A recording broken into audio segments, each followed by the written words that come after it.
नमस्कार दोस्तों, किस्से कहानियों की दुनिया में आपका स्वागत है। आप सुन रहे हैं मुंशी प्रेमचंद की कहानी अलगोछा। कहानी पसंद आए तो वीडियो को लाइक कीजिए और चैनल को सब्सक्राइब कीजिए। तो आइए सुनते हैं। भोला महतो ने अपनी पहली स्त्री के मर जाने के बाद दूसरी सगाई की तो उसके लड़के रघु के लिए बुरे दिन आ गए। रघु की उम्र उस समय केवल 10 वर्ष की थी। पन्ना रूपवती स्त्री थी। रूप और गर्व में तो चोली दामन का नाता होता ही है। वह अपने हाथों से कोई मोटा काम न करती थी। सारा काम रघु को ही करना पड़ता था। भोला की आंखें भी रघु से कुछ ऐसी फिरी कि अब रघु में उसे सब बुराइयां ही नजर आती थी। सबल की शिकायत सब सुनते हैं, निर्बल की फरियाद भी कोई नहीं सुनता। रघु का हृदय माँ की ओर से दिन दिन फटता जाता था। यहाँ तक कि 8 साल गुजर गए और एक दिन भोला के नाम मृत्यु का संदेश आ पहुँचा। पन्ना के 4 बच्चे थे, 3 बेटे और 1 बेटी। इतना बड़ा खर्च और कमाने वाला कोई नहीं। रघु अब क्यों बात पूछने लगा। वह अपनी मनमानी करेगा, अपनी औरत लाएगा और अलग रहेगा। स्त्री आकर और भी आग लगाएगी। पन्ना को चारों ओर अंधेरा ही अंधेरा दिखाई देता था। पर कुछ भी हो, वह रघु की आश्रित बनकर ना रहेगी। जिस घर में उसने राज किया उसमें अब नौकरानी बन के न रहेगी। जिस लड़के को अपना गुलाम समझा उसका मुंह न ताकूंगी। वह सुंदर थी, अवस्था भी कुछ ज़्यादा न थी। जवानी अपनी पूरी बहार पे थी। क्या वह कोई दूसरा घर नहीं कर सकती? यही न होगा, लोग बातें बनाएंगे। भला से उसकी बिरादरी में क्या ऐसा होता नहीं? ब्राह्मण ठाकुर थोड़े ही हैं कि नाक कट जाएगी। ये तो ऊंची जाति में होता है कि घर में जो कुछ हो सहो, बाहर पर्दा ढाके रखो। वह तो संसार को दिखाकर दूसरा घर कर सकती है। फिर वह रघु की दबेल बनकर क्यों रहे? भोला को मरे 1 महीना गुजर चुका था। संध्या हो गई थी। पन्ना इसी चिंता में पड़ी हुई थी कि सहसा उसे ख्याल आया, लड़के घर में नहीं हैं। ये बेलों के लौटने की बेला है, कहीं कोई लड़का नीचे ना आ जाए। अब द्वार पर कौन है जो उनकी देखभाल करेगा? घर से बाहर निकली तो देखा रघु सामने झोपड़े में बैठा ऊख की गंडेरियाँ बना रहा है। तीनों लड़के उसे घेरे खड़े हैं और छोटी लड़की गर्दन में हाथ डाले उसकी पीठ पर सवार होने की कोशिश कर रही है। पन्ना को अपनी आंखों पे विश्वास न आया। आज तो ये नई बात है। शायद दुनिया को दिखाता है कि मैं अपने भाइयों को कितना चाहता हूँ और मन में छुरी रखी हुई है। घात मिले तो जान ही ले ले। काला सांप है, काला सांप।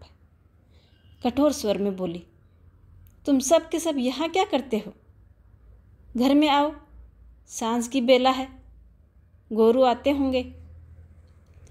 रघु ने विनीत नेत्रों से देखकर कहा, मैं तो हूँ ही काकी, डर किस बात का है? बड़ा लड़का केदार बोला, काकी रघु दादा ने देखो हमारे लिए गाड़ियाँ बनाई हैं। ये देखो, एक पर हम और खुन्नू बैठेंगे, दूसरी पर लक्ष्मण और झुनिया। दादा दोनों गाड़ियों को एक साथ खींच लेते हैं। यह कहकर वह कोने से छोटी छोटी गाड़ियाँ निकाल के लाया। 4 पहिए लगे थे। बैठने के लिए तख्ते और रोकने के लिए दोनों तरफ बाजू थे। पन्ना ने आश्चर्य से पूछा, ये गाड़ियाँ किसने बनाई? केदार ने चिढ़कर कहा, रघु दादा ने बनाई। और किसने बनाई? भगत के घर से बसूला और रुखानी मांग लाए और झटपट बना दी।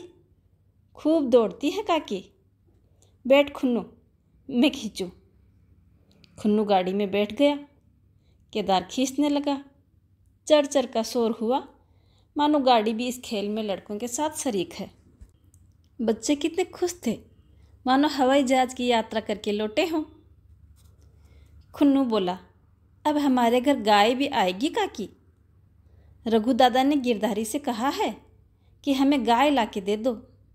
गिरधारी बोला, कल लाऊंगा। केदार, 3 सेर दूध देती है काकी, खूब दूध पिएंगे। इतने में रघु भी अंदर आ गया। पन्ना ने अवहेलना की दृष्टि से देखकर पूछा, क्यों रघु, तुमने गिरधारी से कोई गाय मांगी है? रघु ने क्षमा प्रार्थना के भाव से कहा, हाँ मांगी तो है, कल लावेगा। पन्ना, रुपए किसके घर से आएंगे, ये भी सोचा है? रघु, सब सोच लिया है काकी, मेरी ये मोहर है ना, इसके 25 रुपये मिल जाएंगे। 5 रुपये बछिया के मुजरा दे दूंगा, बस गाय अपनी हुई। पन्ना सन्नाटे में आ गई। अब उसका अविश्वासी मन भी रघु के प्रेम और सज्जनता को अस्वीकार न कर सका। बोली, मोहर को क्यों बेच देते हो? गाय की अभी कौन जल्दी है, हाथ में पैसे आ जाएंगे तो ले लेना। सोना सोना गला कोई अच्छा लगेगा? इतने दिनों गाय न रही तो क्या बच्चे जिए नहीं? रघु दार्शनिक भाव से बोला, बच्चों के खाने पीने के यही दिन है काकी, इस उम्र में न खाया तो फिर क्या खाएंगे? मुहर पहनना मुझे वैसे भी अच्छा नहीं लगता। लोग समझते होंगे बाप तो मर गया, इसे मुहर पहनने की सूझी है। बोला, मैं तो गाय की चिंता में ही चले बसे, न रुपए आए न गाय मिली, मजबूर थे।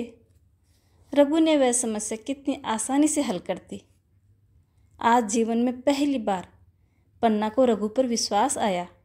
बोली, जब गहना ही बेचना है तो अपनी मोहर क्यों बेचोगे, मेरी हंसली ले लेना। पर रघु न माना और गाय ले आया। आज 5 साल गुजर गए। रघु का सा मेहनती, ईमानदार, बात का धनी दूसरा कोई किसान गांव में नहीं। पन्ना की इच्छा के बिना कोई काम न करता। उसकी उम्र अब 23 साल की हो गई थी। पन्ना बार बार कहती, भैया बहू को विदा करा लाओ, कब तक मायके में पड़ी रहेगी? सब लोग मुझी को बदनाम करते हैं कि यही बहू को नहीं आने देती। मगर रघु टालता था, कहता था अभी जल्दी क्या है। उसे अपनी स्त्री के रंग ढंग का कुछ परिचय दूसरों से मिल चुका था। ऐसी औरत को घर में लाकर वह अपनी शांति में बाधा नहीं डालना चाहता था। आखिर एक दिन पन्ना ने जिद करके कहा, तुम तो न लाओगे, मैं आज आदमी भेजती हूँ।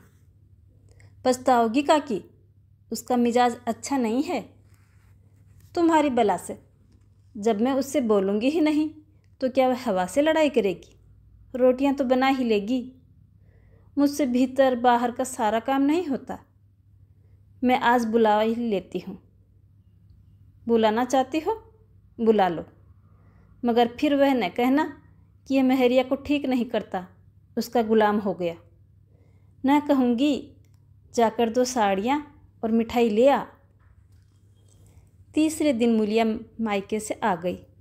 दरवाजे पर नगाड़े बजे, सहनाइयों की मधुर ध्वनि आकाश में गूंजने लगी। मुंह दिखावे की रस्म अदा हुई। रघु उसे देखते ही मंत्रमुग्ध हो गया था। बहुत ही सुंदर स्त्री थी। मूलिया मैके से ही जली भुनी आई थी।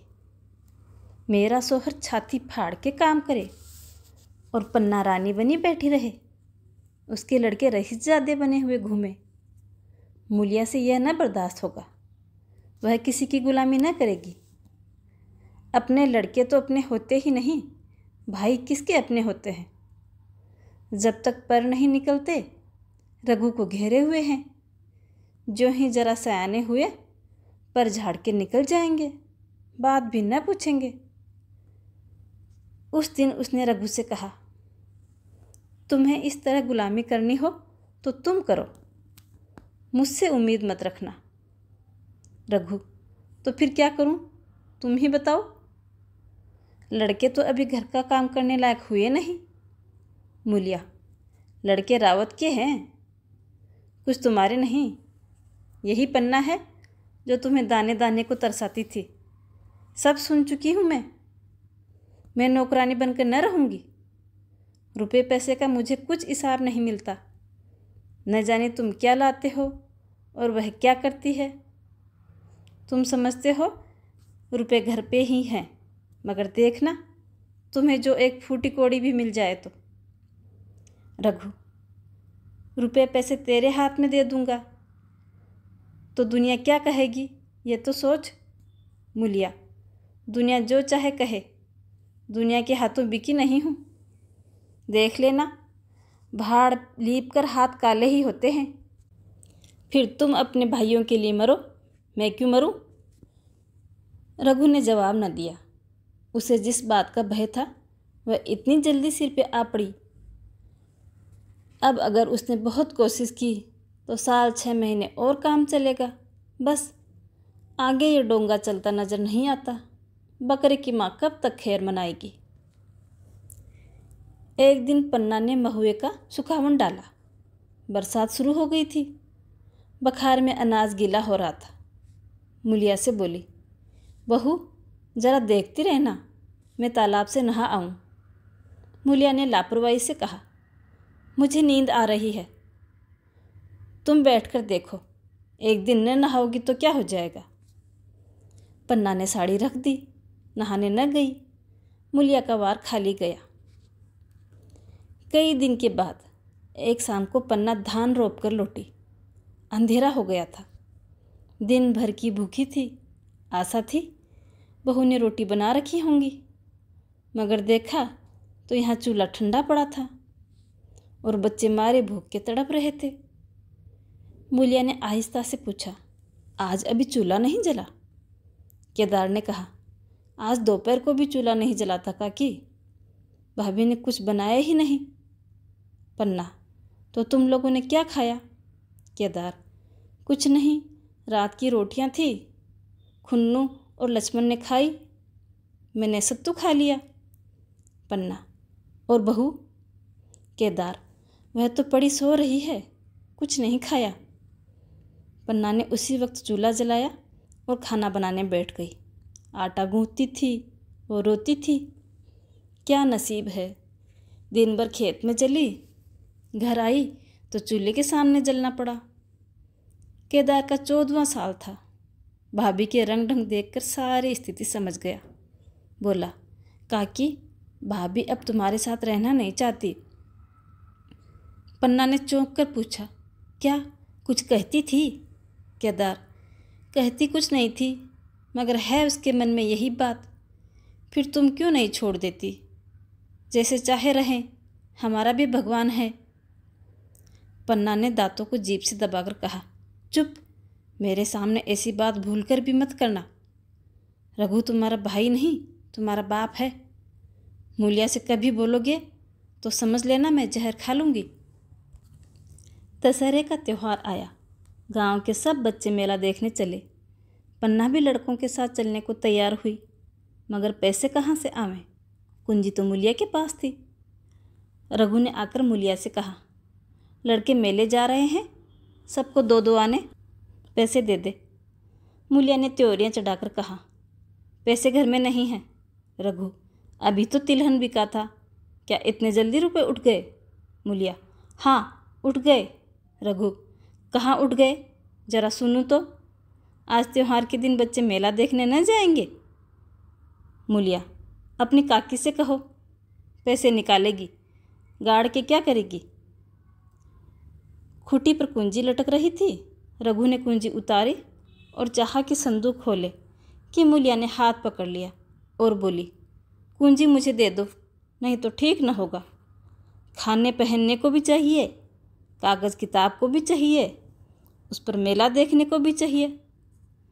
हमारी कमाई इसलिए नहीं कि दूसरे ही खाएं और मुझ पर ताव दे। पन्ना ने रघु से कहा, भैया न होंगे पैसे, लड़के न जाएंगे मेला देखने, क्या फ़र्क पड़ता है? रघु ने झिड़क कर कहा, मेला देखने क्यों न जाएंगे? सारा गांव जा रहा है, हमारे ही लड़के क्यों न जाएं? यह कहकर रघु ने अपना हाथ छुड़ा लिया और पैसे निकालकर लड़कों को दे दिए।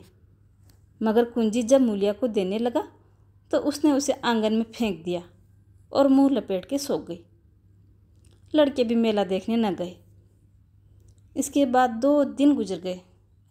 मूलिया ने कुछ नहीं खाया और पन्ना भी भूखी रही।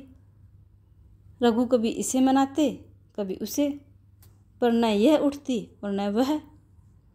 आखिर रघु ने हैरान होकर मूलिया से पूछा, कुछ मुंह से कहो तो सही, चाहती क्या हो? मूलिया ने धरती को संबोधित करके कहा, मैं कुछ नहीं चाहती, तुम मुझे मेरे घर पहुंचा दो। रघु, अच्छा उठ, बना खा, पहुंचा दूंगा घर। मूलिया ने रघु की ओर आंखें उठाई। रघु उसकी सूरत देखकर डर गया। वह माधुर्य, वह मोहकता, वह लावण्य सब गायब हो गया था। दांत निकल आए थे, आंखें फट पड़ी और नथुने फड़कने लगे।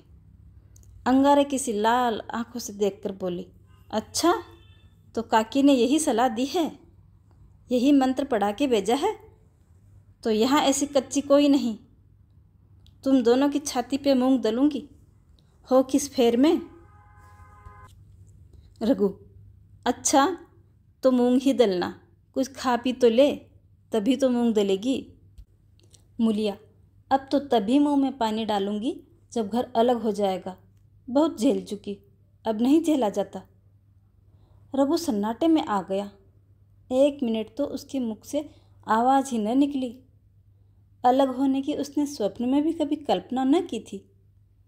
उसने गांव में 2-4 परिवारों को अलग होते देखा था। वह खूब जानता था, रोटी के साथ लोगों के दिल भी अलग हो जाते हैं, अपने हमेशा के लिए गैर हो जाते हैं, फिर उसमें और गांव वालों में कोई फर्क नहीं रह जाता। रघु ने मन में ठान लिया था कि इस विपत्ति को अपने घर न आने दूंगा, मगर होनहार के सामने किसकी चली है? आह, मेरे मुख में कालिक लगेगी।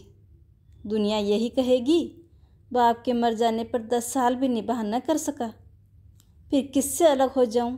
जिनको गोद में खिलाया, जिनको बच्चों की तरह पाला, जिनके लिए तरह तरह के कष्ट झेले, उन्हीं से अलग हो जाऊं?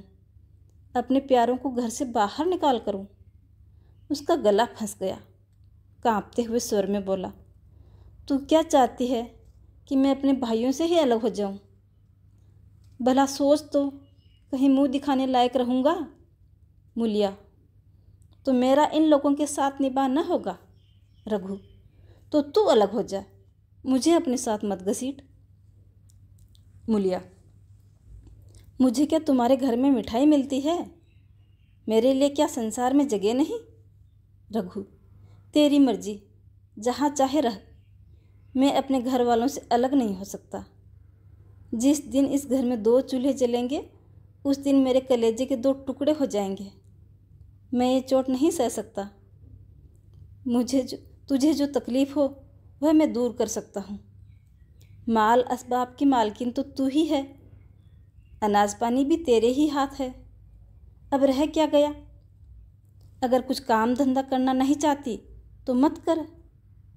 भगवान ने मुझे समाई दी होती तो तुझे तिनका भी न उठाने देता। तेरे सुकुमार हाथ पैर मेहनत मजदूरी करने के लिए बने ही नहीं, मगर क्या करूं, अपना कुछ बस नहीं।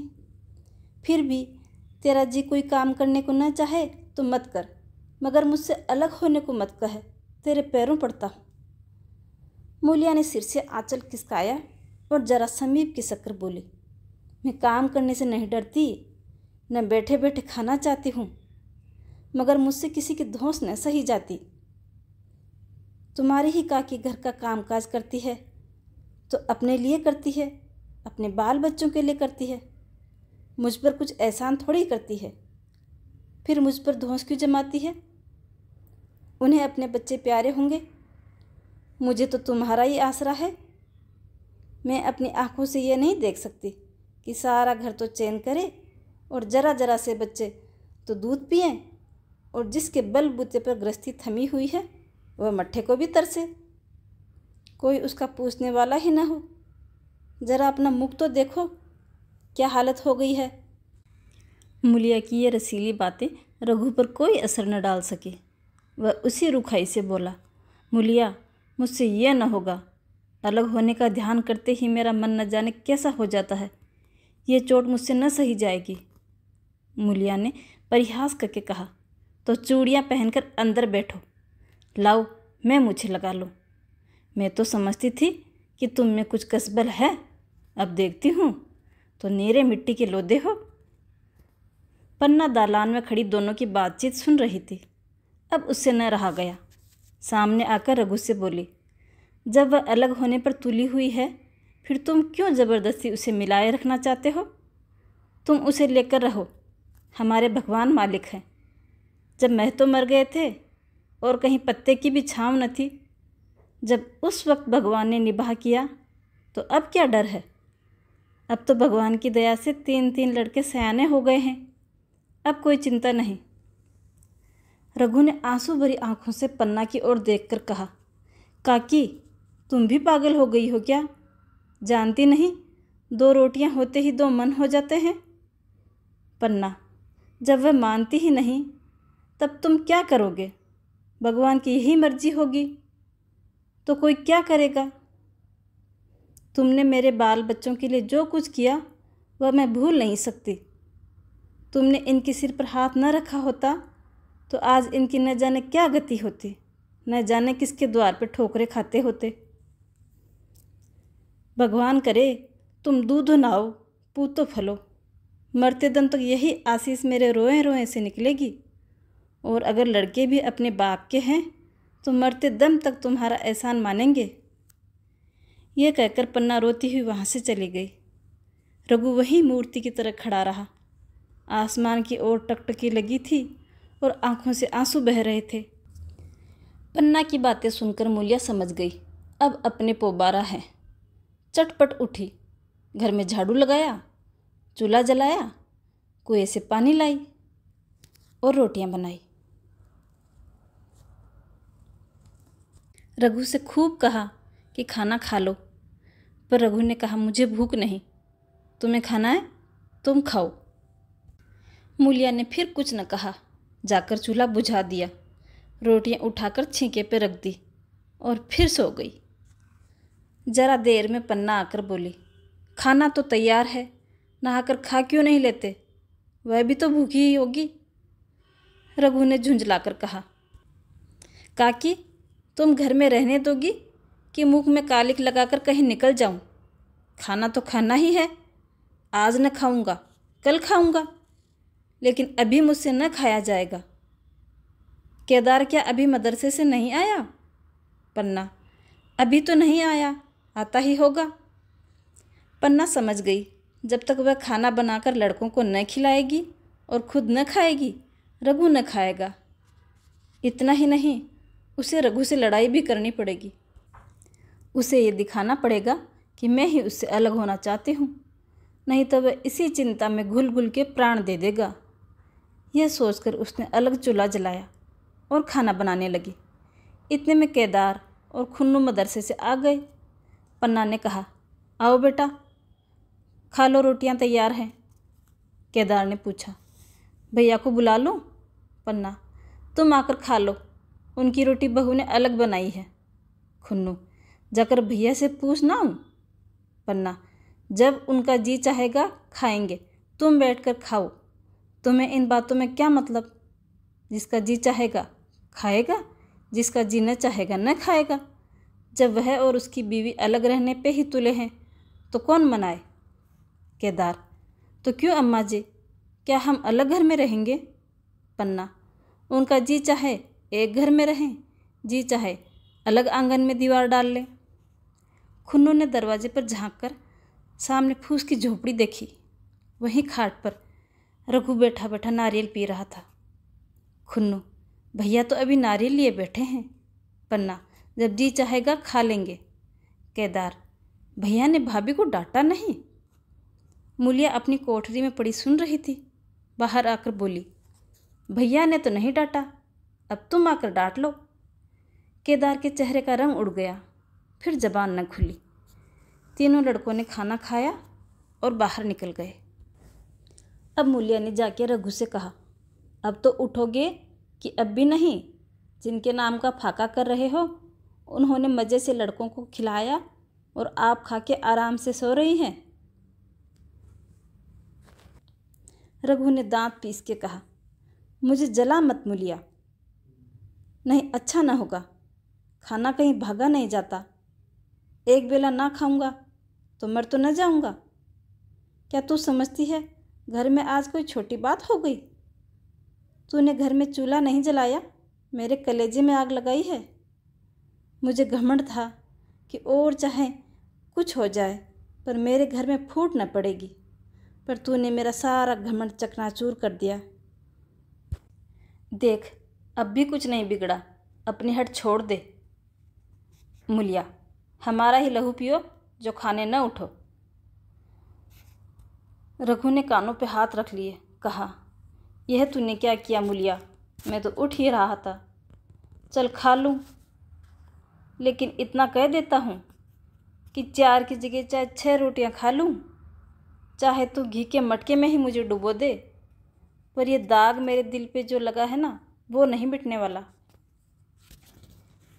2-4 ग्रास खाकर उठ गया, जैसे किसी परिजन के श्राद्ध का भोजन किया हो। रात का भोजन भी उसने इसी तरह किया। भोजन क्या किया, कसम पूरी की थी। रात भर उसका चित्त उद्विग्न रहा। एक अज्ञात शंका उसके मन पर छाई हुई थी, जैसे भोला मैं तो द्वार पर बैठा रो रहा है। वह कई बार चौंक चौंक के उठा। ऐसा जान पड़ा भोला उसकी ओर तिरस्कार भरे नेत्रों से देख रहा है। वह दोनों जून का भोजन करता था, पर जैसे शत्रु के घर। भोला की शोक मगन मूर्ति आंखों से ही न उतरती थी। रात को उसे नींद न आती। वह गांव में किसी से मिलता न जुलता, मुँह छिपाए घूमता। 5 साल गुजर गए। रघु अब 2 लड़कों का बाप था। आंगन में दीवार खिंच गई थी, खेतों में मेड़ डल गई थी और बैल बधिया सब बांट लिए गए थे। केदार की उम्र अब 16 साल की हो गई थी। उसने पढ़ना छोड़ दिया था और खेती का काम करता था। खुन्नू गाय चराता था। केवल लक्ष्मण अब मदरसे जाता था। पन्ना और मूलिया दोनों एक दूसरे की सूरत से भी जलती थी। मूलिया के दोनों लड़के बहुधा पन्ना ही के पास रहते थे। वही उन्हें उपटन लगाती, वही काजल लगाती, वही गोद में लिए फिरती, मगर मूलिया के मुख से अनुग्रह का एक शब्द भी न निकलता था। पन्ना के दोनों लड़के कमाऊ हो गए थे। लड़की खाना पका लेती थी, वह खुद ऊपर का कामकाज कर लेती। इसके विरुद्ध रघु अपने घर का अकेला था, वह भी दुर्बल, अशक्त और जवानी में बूढ़ा। अभी आयु 30 वर्ष से अधिक न थी, लेकिन बाल खिचड़ी हो गए थे, कमर भी झुक गई थी, खांसी ने जीर्ण कर रखा था। देखकर दया आती थी। और खेती पसीने की वस्तु है। खेती की जैसी सेवा होनी चाहिए वह उससे न होती थी। फिर अच्छी फसल कहाँ से आती? कुछ ऋण भी होता गया। वह चिंता और भी मारे डालती थी। चाहिए तो ये था कि अब उसे कुछ आराम मिलता। इतने दिनों के निरंतर परिश्रम के बाद सिर का बोझ कुछ हल्का होता, किंतु मूलिया की स्वार्थपरता और अदूरदर्शिता ने लहराती हुई खेती उजाड़ दी। अगर सब एक साथ रहते तो वह अब पेंशन पा चुका होता। मज़े से द्वार पर बैठा हुआ नारियल पीता, भाई काम करते, वह सलाह देता, मैं तो बना फिरता, कहीं किसी के झगड़े सुलझाता, कहीं साधु संतों की सेवा करता। पर वह अवसर हाथ से निकल गया। अब तो चिंता भर दिन दिन बढ़ती ही जा रही थी। आखिर उसे धीमा धीमा ज्वर हो रहने लगा। हृदयशूल चिंता, कड़े परिश्रम और अभाव का यही पुरस्कार है। पहले कुछ परवाह न की, समझा आप ही आप अच्छा हो जाएगा, मगर कमजोरी बढ़ने लगी तो दवा की फिक्र हुई। जिसने जो कुछ बताया खा लिया। डॉक्टरों और वैद्यों के पास जाने की सामर्थ्य ही कहाँ थी, और सामर्थ्य होती भी तो रुपए कहाँ थे। कमजोरी बढ़ती ही गई। पन्ना को अवसर मिलता तो वह आकर उसे तसल्ली देती, लेकिन उसके लड़के अब रघु से बात भी न करते थे। दवा दारू तो क्या करते, उसका और मजाक उड़ाते। भैया समझते थे हम लोगों से अलग होकर सोने की ईंट रख लेंगे। भाभी भी समझती थी सोने से लद जाऊंगी। अब देखें कौन पूछता है। सिसक सिसक के न मरे तो कह देना। बहुत हाय हाय अच्छी भी नहीं। आदमी उतना काम करे जितना हो सके, ये नहीं कि रुपए के पीछे जान ही दे दे। पन्ना कहती, रघु बेचारे का कौन दोष। केदार कहता, चल मैं खूब समझता हूँ, भैया की जगह मैं होता तो डंडे से बात करता। मजाल थी कि औरत यूं जिद करती। ये सब भैया की चाल थी, सब सदी बदी बात थी उनकी। आखिर एक दिन रघु का टिमटिमाता हुआ जीवन दीपक बुझ गया। मौत ने सारी चिंताओं का अंत कर दिया। अंत समय उसने केदार को बुलाया था, पर केदार को ऊख में पानी देना था। डरा कहीं दवा लेने न भेज दें तो बहाना कर गया। मूलिया का जीवन अंधकारमय हो गया। जिस भूमि पर उसने मंसूबों की दीवार खड़ी की थी, आज नीचे से खिसक गई थी। जिस खूंटे के बल पर वह उछल रही थी, वह खूंटा ही उखड़ गया। अब इस घर में कैसे निबाह होगा? वह किसके सहारे रहेगी? किसके बल पर खेती होगी? बेचारा रघु बीमार था, दुर्बल था, पर जब तक जीता था अपना काम कर तो रहा था। मारे कमजोरी के कभी कभी सिर पकड़कर बैठ जाता और जरा दम लेकर फिर हाथ चलाने लगता। सारी खेती तहस नहस हो रही थी, उसे कौन संभालेगा? अनाज की डांडें खलिहान में पड़ी थी, ऊख अलग सूख रही थी। वह अकेली क्या क्या करेगी? फिर सिंचाई अकेले आदमी के बस की बात नहीं, 3-3 मजदूरों का काम है। गांव में मजदूर हैं ही कहाँ? आदमियों की तो वैसे ही खींचतान लगी रहती है। इस तरह 13 दिन बीत गए। क्रियाक्रम से छुट्टी मिली। दूसरे ही दिन सवेरे मूलिया ने दोनों बालकों को गोद में उठाया और अनाज मारने चली।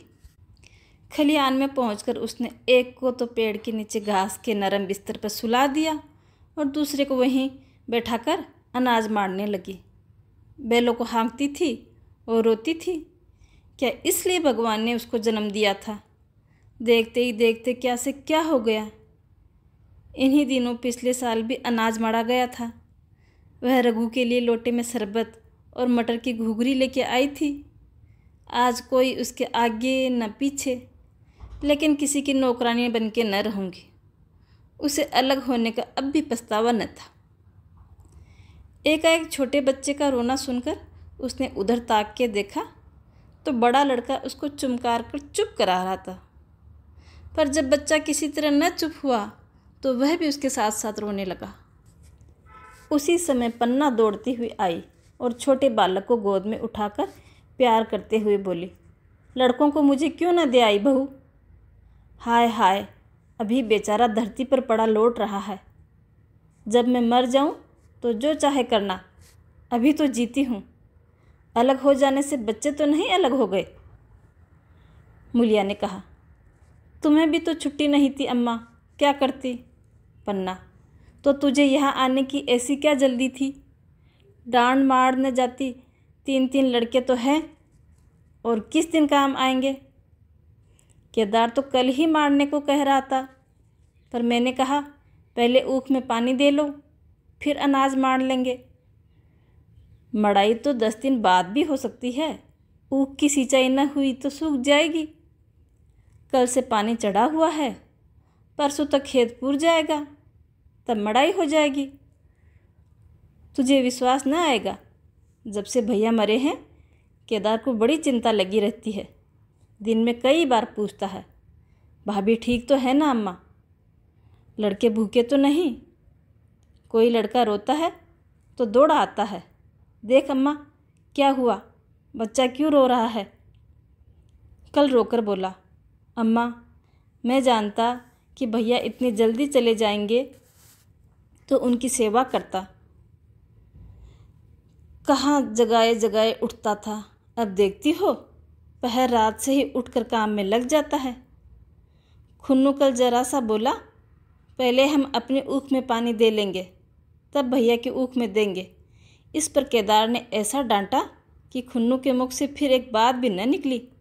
बोला, कैसी तुम्हारी और कैसी हमारी? भैया ने जिलाया न होता तो आज या तो मर गए होते या कहीं भीख मांगते। आज तुम बड़े ऊख वाले बने हो। ये उन्हीं का पुण्य प्रताप है कि आज भले आदमी बने बैठे हो।